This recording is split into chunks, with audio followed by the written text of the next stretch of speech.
I would say the most fascinating politician in America today, based on what he's trying to do, Rand Paul. There's probably few candidates for 2016 that are more interesting than Rand Paul. Rand Paul is perhaps the most dangerous man in politics for Democrats and Republicans right now. Then the senator from Kentucky might just be the candidate who ends up winning this thing. The first-term Kentucky senator right now is the closest thing Republicans have to a 2016 frontrunner. He's got the organization on the ground right now. He's in all 50 states. He's got young folks gravitating towards him. He's got African Americans taking a pause and looking at him. Yeah, I think at this point you'd have to call him a frontrunner, and I think it says something profound about the Republican Party. They want leaders that won't feed them a line of crap or sell them short.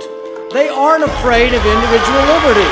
I believe what you do on your cell phone is none of their damn business. You can't expect the fox to oversee the hen house, so really Congress needs to step up. We need to rein in the NSA. Senator Rand Paul filibustered yesterday for almost 13 hours on the Senate floor. Rand Paul was a hero yesterday. Well, it was genius. Look, I would call it a stunt except for the fact that he was entirely sincere and he was entirely right. I mean, he's out there talking. This isn't one of those, I'm not going to do anything.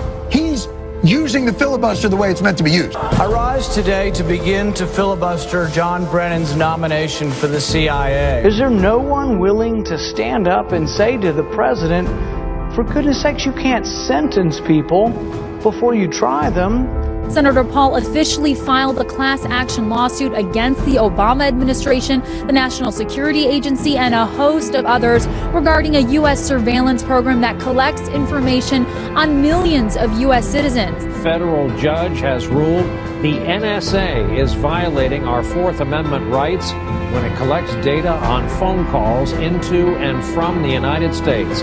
Whether you're a liberal or a conservative watching Rand Paul, I think you had to kind of admire the guy for really going out there and fighting for what he believed in. What you are about to hear Rand Paul say is absolutely extraordinary. What he said is the politically bravest thing said in Washington today. But why are so many men of color, so many young men of color incarcerated?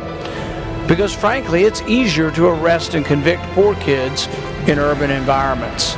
But you can be a minority because of the color of your skin or the shade of your ideology. You should get a second chance. So it can't be that you made a youthful mistake and that it's going to carry with you forever. I do blame the politicians. We put our police in a difficult situation with bad laws. Yet today, a third of African American males are still prevented from voting because of the war on drugs. We've got real problems as a country, and we can have all these sort of short-term battles between Republicans and Democrats. Our future hangs in the balance. We can debate a jobless recovery, an alarming debt, a bothersome and abusive regulatory state, but know this, you can't have prosperity without freedom. Your task is not to minimize the loss of freedom, not to clutch at what we've got left. Your job is to maximize your liberty. So let's do it together. Let's take a stand.